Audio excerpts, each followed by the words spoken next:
put it on one. That's fine. Sure? Yeah. Can you see it in my face now? I can see your face. Trying to get the lighting right, guys. We don't know. It's messed up today for some reason. You're on. What? Hi everyone, I am here with a Bible reading. I hope you guys are having a good day. I'm going to start with inspiration. It could be my eyes too. True. Yeah, and you need to give me those eye drops so I can put them in. These are supposed to be takeaways to make you feel great all week long. And seeing this is Monday, I wanted to read them to you, and you can write them down if you want to. And, 7 days in a week, you can tell yourself this every day for the whole week. You need to start your day out right. Not on the wrong foot. There are so many dreams to live. Someone important needs your attention today. You need your attention today. Don't forget to take care of yourself. Because if you don't take care of yourself, they say, you can't take care of anyone else. Even a little positivity equals big results. You are seen, heard, and loved. Somebody might be the grouchiest person you've ever met, and people could be afraid of this man or woman. Let's say an old man in this particular instance. Everybody could be afraid of him because he's so mean and got a mean look on his face, and he always yells at them if they say something. But deep inside, that man has been through a lot in his life. With, maybe he lost all his children, and he just lost his wife, and maybe his house had burnt down before, and, on and on. That can make people, stuff like that can harden their hearts. But what you don't know about that man is that he prays passionately to God every day. God is his number one. And he does stuff for the homeless and the poor. He does stuff for children, like donating gifts for Christmas and things, donating food boxes for people, going around putting a food box on the door of someone in need on the doorstep at night, so nobody knows it's him doing it, except God. God knows. So you just never know how a person really is behind closed doors, unless you're behind closed doors with them. But God does. That's why we're not supposed to judge anyone. And a lot of people judge on outward appearance. And that's totally wrong. Totally wrong. There's been some of the people that have not been so attractive, that have been the nicest people you'll ever meet. And there have been some people that look like they're supermodels, completely gorgeous. You would love to look like them, they're so gorgeous. And all the guys flock over them, would do anything for them, just to go on a date with them, just once. But they could have the ugliest heart and soul of someone you've ever met. They could have a really bad heart, a really bad personality. They look good, so they think they can treat you like crap because they're better than everybody else. Don't judge on outward appearance. The sun, moon, and stars shine down on you. And remember, God knows all the stars by name. And look at the sky at night sometimes when it's full of stars. One night when it's full of stars, that don't happen every night. And just imagine how many stars there really is. And God knows them all by name. Just like he knows us, his children, all by name. Angels answer all calls. And remember, God doesn't always say yes. Sometimes He says no. And sometimes He just says, that's going to happen, just not right now. Just be patient and have faith. It'll happen when the time is right. Because God knows our future.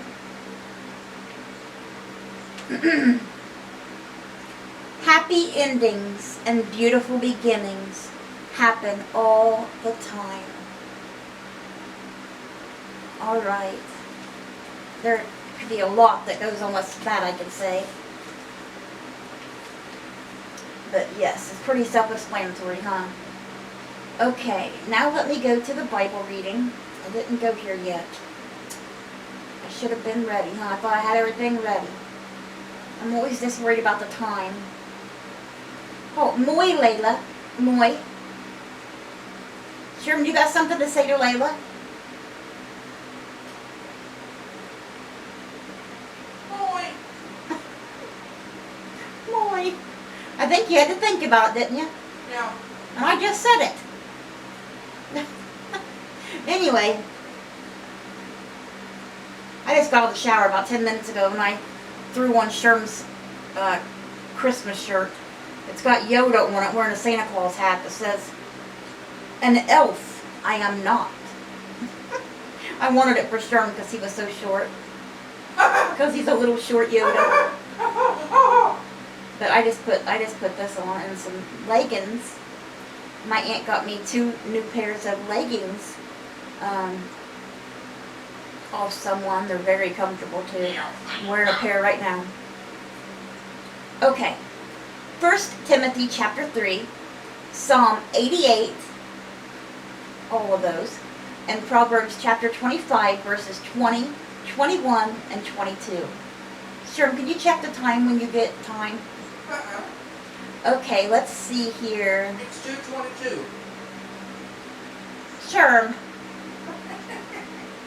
In 1 Timothy chapter 3, we'll be talking about qualifications for overseers and deacons and reasons for Paul's instructions. Alright, let's get started. Yes. Here is a trustworthy saying. Whoever aspires to be an overseer desires a noble task. Now the overseer is to be above reproach, faithful to his wife, temperate, self-controlled, respectable, hospitable, able to teach, not given to drunkenness, not violent but gentle, not quarrelsome, not a lover of money. He must manage his own family well and see that his children obey him, and he must do so in a manner worthy of full respect. Like, that doesn't mean if your children are scared to death of you, if they make one little mistake, like spill their milk, you're going to cuss them and beat them to death, you know? It means be a good parent.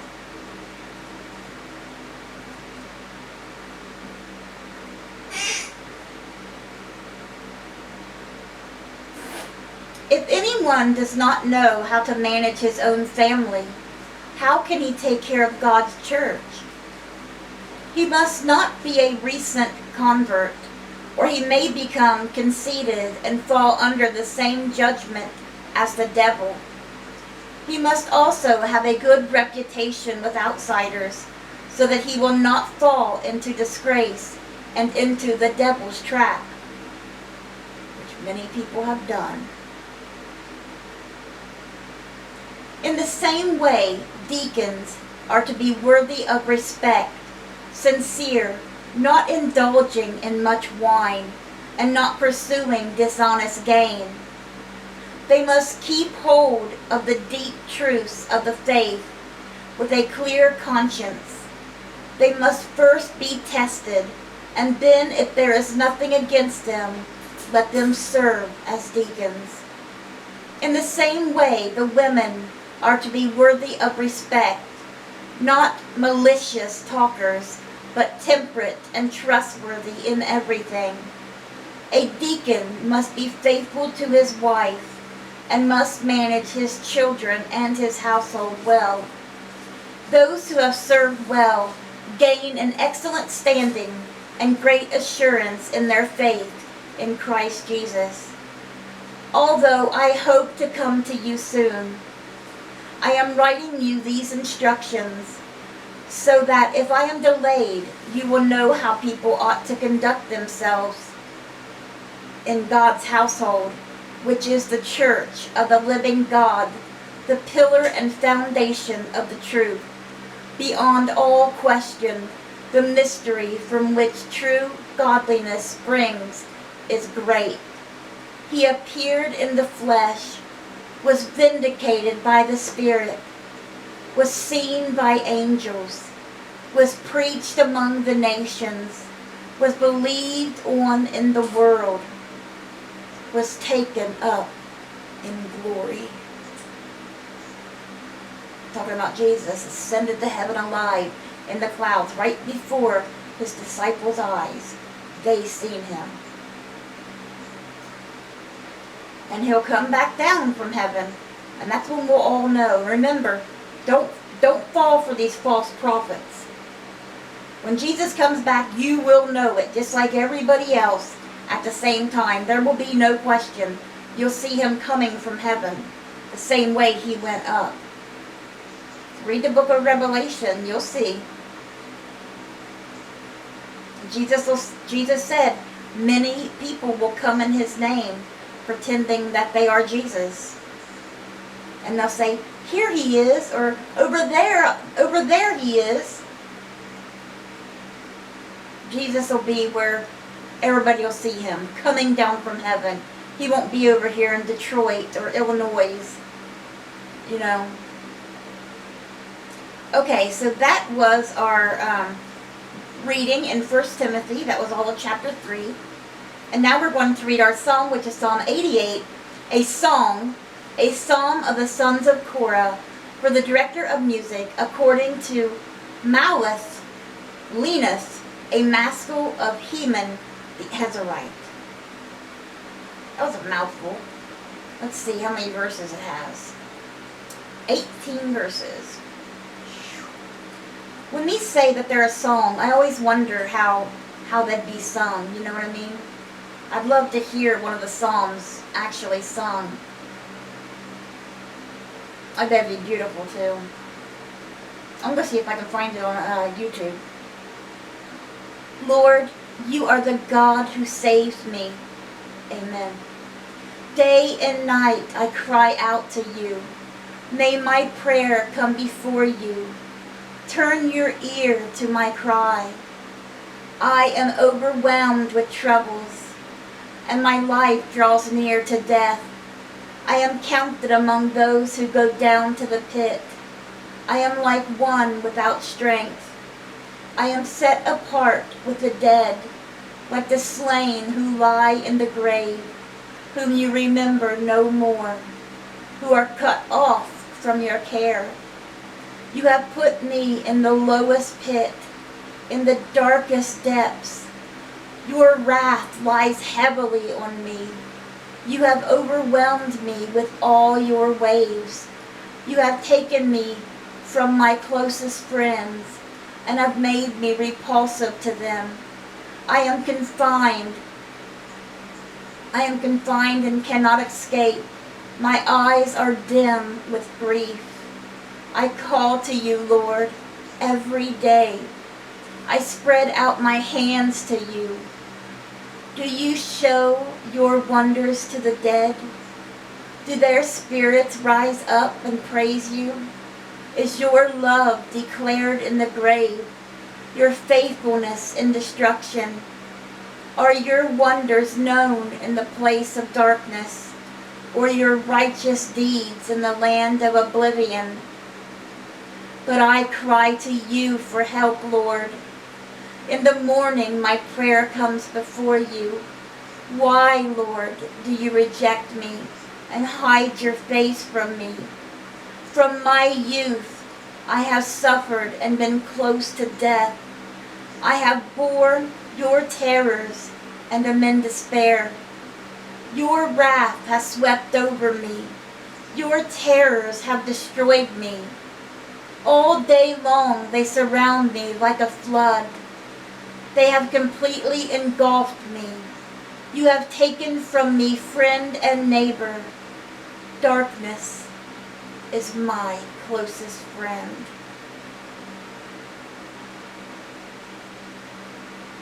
That is so sad.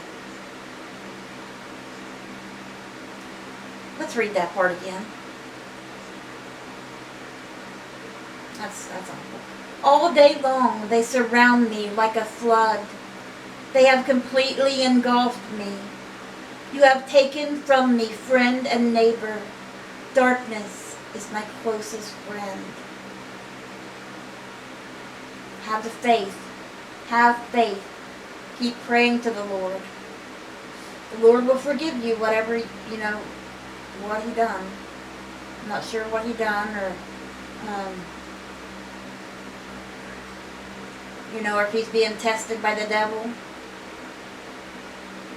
and is, blaming God for it. That's what happens a lot of times. The devil will test you, trying to turn you from God and bring you to his side, making you think God is doing those bad things. Like, if God really loved you, then why did he let you get fired today? If he really loved you, why did he let your house burn down? And so on and so on. But it's really Satan telling you those things, trying to lure you away from the Lord. Okay, and now we're going to end today's Bible reading with Proverbs 25, verses 20 through 22. Like one who takes away a garment on a cold day, or like vinegar poured on a wound, is one who sings songs to a heavy heart. I can't stand sad music anymore. That's a lot of the country songs. I used to love country music, but I can't anymore. Most of the songs are just so sad.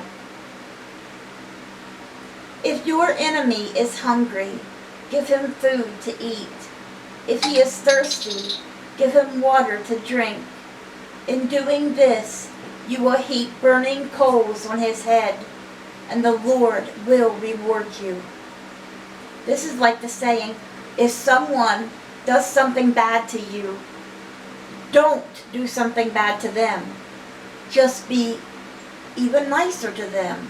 Be good to them whether they're bad to you or not. And that'll look even better on you to God. Like, let me read it again. This is what I was trying to tell you guys. So now you're hearing it here yourselves. If your enemy is hungry, give him food to eat. If he is thirsty, give him water to drink. In doing this, you will heap burning coals on his head, and the Lord will reward you. Because you're doing the right thing. Alright guys, that was our Bible reading. I hope it touched your hearts. Now let me go over the prayer request. Sherm, could you tell me the time? I want to see if I can got some poems after this. Okay. Please pray for Rhonda Karshner, Cara Newman, Cindy and Jim Welsh, Dora Carper, Sherm, Layla and her son Emil, Abby, Matthew and Sonny, Jimmy Myers, April Thacker, 19. Garnet Boyer and Jim Mitchell, Mallie Post, Kinsley and Olson Osborne, Judy Thompson, Rita Rivali, Randy and Jody Post, and John Ayers. I had an appointment today. With who? The audiologist. Really? 7:30 this morning. I hate when they do that. Has it been years? Or years? Has it been a year? Yeah, has it been a year? I reckon. What's that second, the last one, Dr. Dosey? That's Dr. Dose. Well, I can call them. I forgot all about it. I can call them and reschedule. Okay, guys, I'm going to read a few poems, and Sherm will watch the time for us. No, I ain't watching it. This one is called Time to Rise. A birdie with a yellow bill hopped up on the windowsill. cocked his shining eye and said, "Ain't you shamed, you sleepyhead?" It's like, wake up! I've been singing for 2 hours. I guess you don't like my alarm clock. Okay, and this one's called Looking Glass River. Must be very clear. Smooth it slides up on its travel. Here a wimple, there a gleam. Oh, the clean gravel, oh, the smooth stream. Sailing blossoms, silver fishes, haven pools as clear as air. How a child wishes to live down there. We can see our collared faces floating on the shaken pool, down in cool places, dim and very cool, till a wind or water wrinkle, dipping martin, plowing trout, spreads in a twinkle and blots all out. See the rings pursue each other, all below grows black as night, just as if mother had blown out the light. Patience, children, just a minute. See the spreading circles die. The stream and all in it will clear by and by. Oh, that's kind of weird, huh? I didn't like that, did you? Okay, let me know when I get to 27. 27? Yeah. 27 or 28. What is it now? What is it? 22? This one's called Fairy Bread.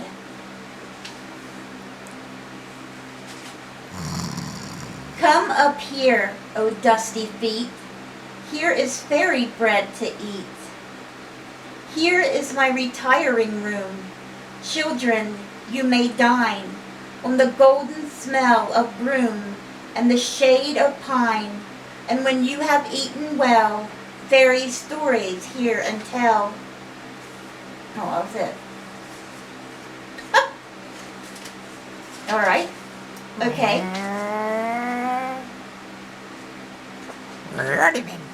And this one's called From a Railway Carriage.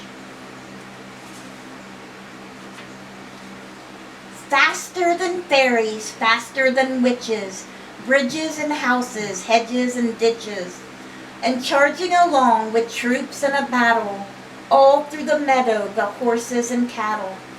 All of the sights of the hill and the plain fly as thick as driving rain. And ever again, in the wink of an eye, painted stations whistle by. Here is a child who clamors and scrambles, all by himself in gathering brambles. Here is a tramp who stands and gazes, and there is the green for stringing the daisies. Here is a cart run away in the road, lumping along with man and load. And here is a mill, and there is a river, each a glimpse and gone forever. Okay, let's see here. I'll read 2 more. This one is called Winter Time. Late lies the wintry sun abed, a frosty, fiery, sleepy head. Blinks but an hour or 2, and then a blood-red orange sets again. Before the stars have left the skies, at morning in the dark I rise, and shivering in my nakedness, by the cold candle bathe and dress. Close by the jolly fire I sit to warm my frozen bones a bit, or with a reindeer sled explore the colder countries round the door. When to go out, my nurse doth wrap me in my comforter and cap. The cold wind burns my face and blows its frosty pepper up my nose. Black are my steps on silver sod, thick blows my frosty breath abroad. and tree and house and hill and lake are frosted like a wedding cake. Some of these are weird, ain't they? Hmm. Ain't a word. Okay, and the last one I'm going to read right now is the Hay Loft. Through all the pleasant meadowside, the grass grew shoulder high, till the shining skees went far and wide, and cut it down to dry. These green and sweetly smelling crops, they led in wagons home, and they piled them here in mountain tops for mountaineers to roam. Here is Mount Clear, Mount Rusty now, Mount Eagle, and Mount High. The mice that in these mountains dwell, no happier are they than I. Oh, what a joy to clamber there. Oh, what a place for play. With the sweet, the dim, the dusty air, the happy hills of hay. All right, so we're going to stop there today. Some pretty strange ones today. All right, guys. So I hope you guys have a great rest of your day. Let's bring those souls to Jesus, and God willing, we'll see you guys again tomorrow with another Bible reading. Bye, guys. God bless.